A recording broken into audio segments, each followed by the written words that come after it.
I was feeling frustrated yesterday. Well, no, that's not quite right. I've been frustrated a while, but yesterday is when I realized it. My emotions tend to have a long fuse.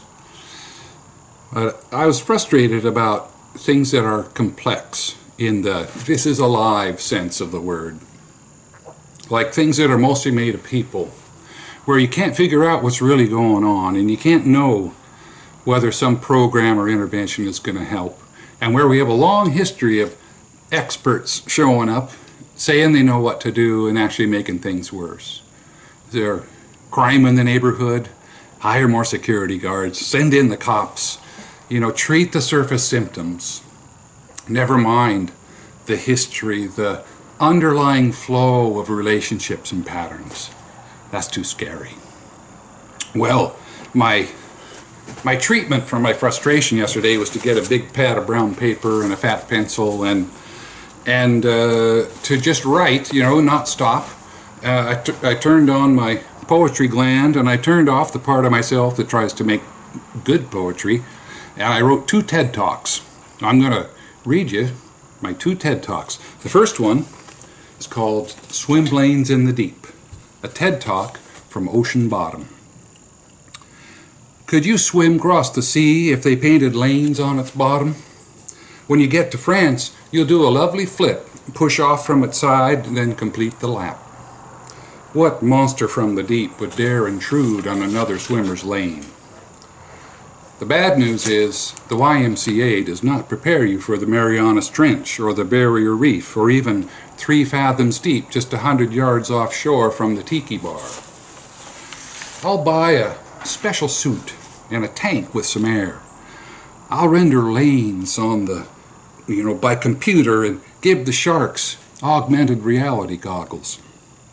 There must be some way I can have a grid, a guide, a way to avoid the true experience of the deep.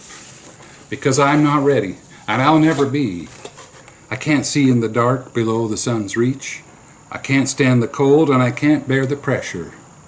Nor am I ready to meet what's down there.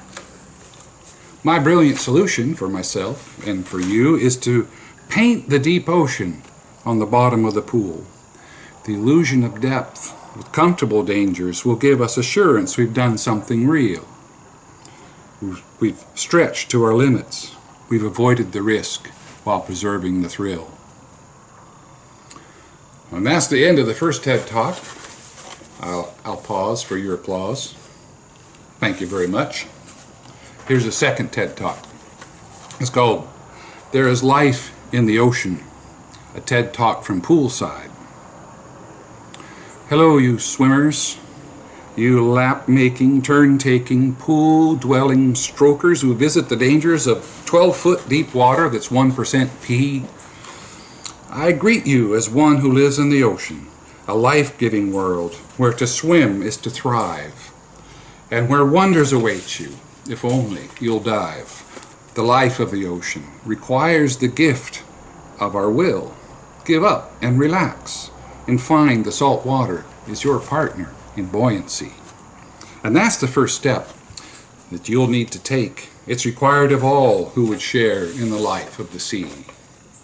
You've reason to fear. Anyone would. It's deep, it's unknown, and it is not customized for your human comfort. And that is why each day in the sea is an exercise in release of our fear. In finding we float, in not being eaten, and so growing ready to go 1 inch deeper. And that's the end of the second TED Talk. I yield the rest of my time